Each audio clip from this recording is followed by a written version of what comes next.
In today's video, I'm going to teach you how to pay a traffic ticket online in Christchurch.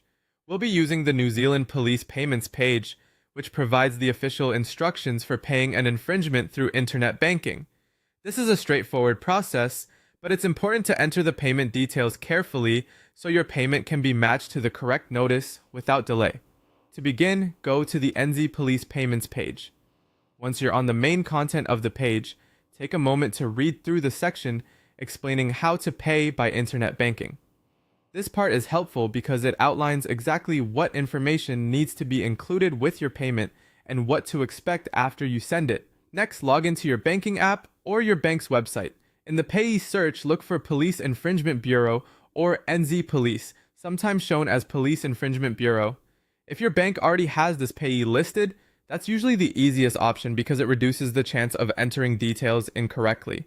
If you prefer, you can also make a one-off payment using the account details provided on the NZ Police page. The account name should be Police Infringement Bureau or New Zealand Police.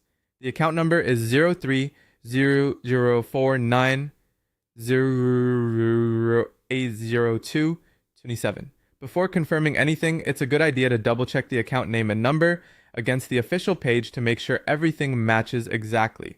After that, you'll need to complete the payment references correctly. These references are very important because they help identify your ticket. In the particulars field, enter your notice number. In the code field, enter your vehicle registration number. In the reference field, you can enter your driver license number if you want to, although this part is optional. Once you've filled everything in, read the important section on the page carefully. This is where the NZ Police highlights key payment information, and it can help you avoid common mistakes such as missing or inaccurate reference details.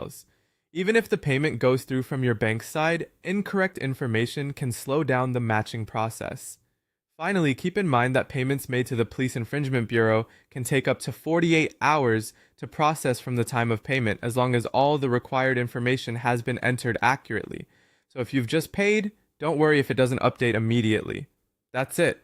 If you follow the official instructions, use the correct account details, and enter the right references, paying your traffic ticket online should be quick and simple.